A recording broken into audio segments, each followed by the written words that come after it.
Selam arkadaşlar. Bugün E30 M3 ile ilgili bazı böyle bilinmeyen ya da az bilinen detayları sizinle konuşalım istedik. Bir de Henna'nın bir detaylı incelemesi gibi bir video yapalım dedik.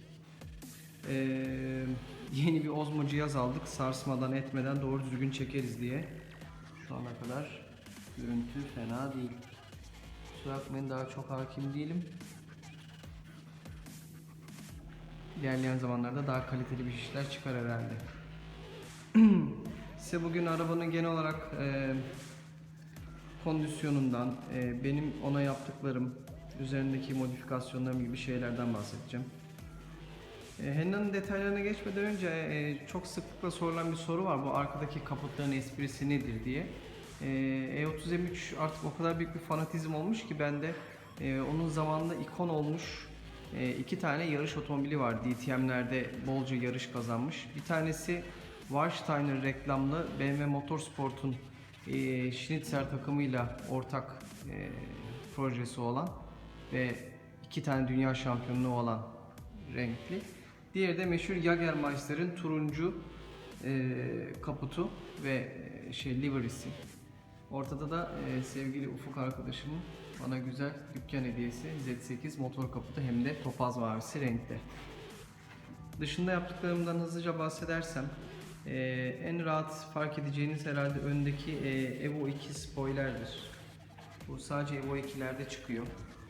Şu öndeki şu parça. Ve altında da siyah Evo 3'ün parçasıyla kombin ettim. Değişik bir kombin oldu. Bir de yine Evo 2'nin sis farı iptalleri var. Yani fren soğutma kanalları. Önde en çok bunları görebilirsiniz. Bunun haricinde BBS RC modeli jantlarımız var. 17'ye 8.5 ET15, bayağı derin. Şöyle yakından görürseniz konkavlığını da anlayabilirsiniz herhalde. Ben çok seviyorum. Kendi orijinal jantları da burada arkada görüyorsunuz. Kışın onları takıyoruz kimi zaman ama bu kış bunları sevdik. Şimdilik bunlarla devam ediyoruz.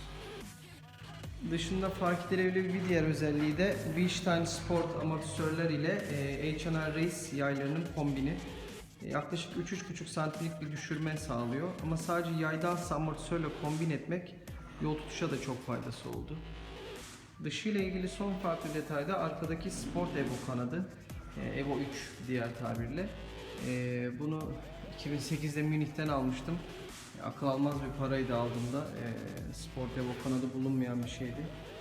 Hala var mı bilmiyorum ama replikaları falan çıkmıştır şu an büyük ihtimalle. Bir de İskender'in yaptığı son susturucumuz var. Söylemiş olduğum gibi bu araçla iki kere Avrupa'ya gittik. Bir tanesi 2008 yılı, bir tanesi de 2010 yılı. 2008 ilk yurt dışına çıkışımızdı. Bu gördüğünüz de Avusturya'nın vergi pulu, otoban vergisi. Bu da aynen yine Avusturya'nın 2010'daki pulu. Ama 2010 ziyaretimizde İsviçre'ye de gitmiştik. Bu da İsviçre'nin yol pulu.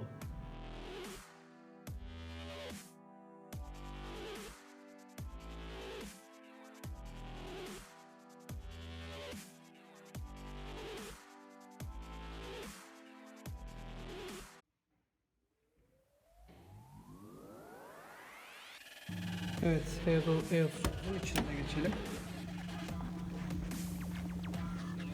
Henna'nın içi. Şu ışıklarını açayım biraz. Çok fark etmedi ama.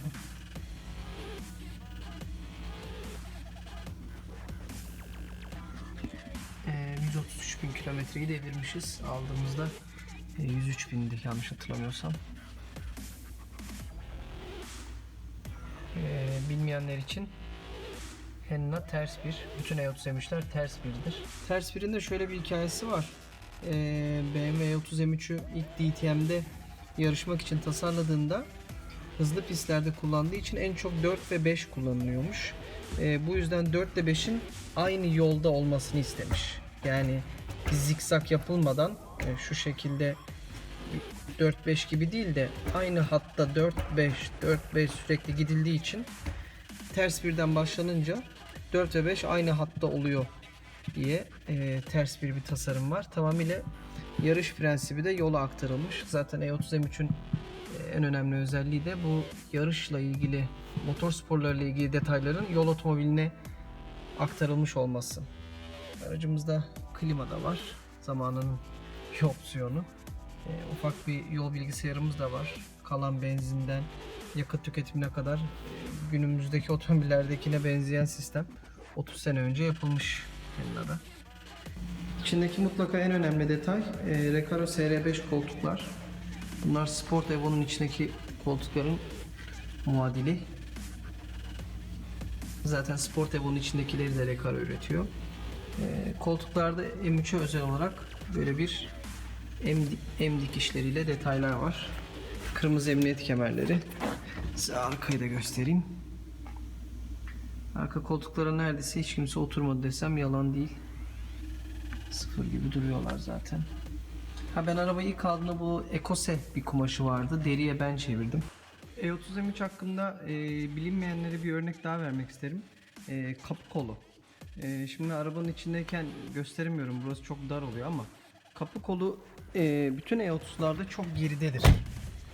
Görebiliyor musunuz bilmiyorum. Ya elim buradayken koltuğa burada kalıyor.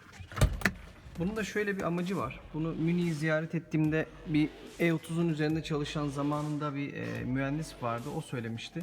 Kapı kapalıyken kapı kolunu şoför aslında kapının tarafındaki eliyle değil uzaktaki öbür koluyla açması gerektiğini ve bu hareketi yaparken de vücudu yana döndüğü için arkadan gelen araçları daha kolay görebildiğini söylemişti. Yani vücudu dönsün, kapıyı öbür koluyla açsın. O esnada da eğilmişken gelen geçen araba var mı onu kontrol etsin diye bir mantığı vardı. Bu da bana çok ilginç gelmişti. Sizinle de paylaşmak istedim.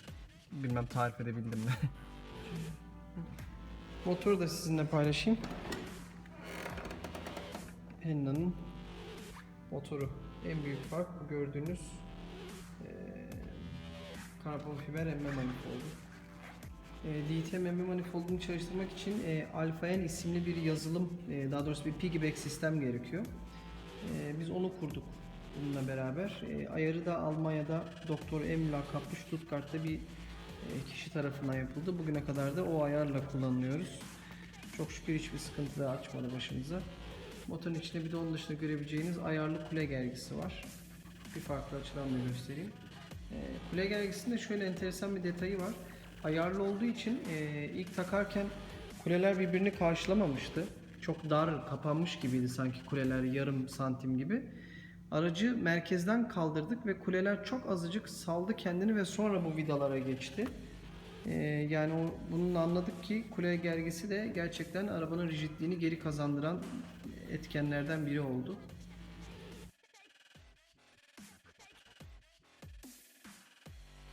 Evet arkadaşlar, bugün Henna'nın ve diğer E30 emişlerinin bilinmeyen birkaç yönünden ve detaylarından size bahsettik.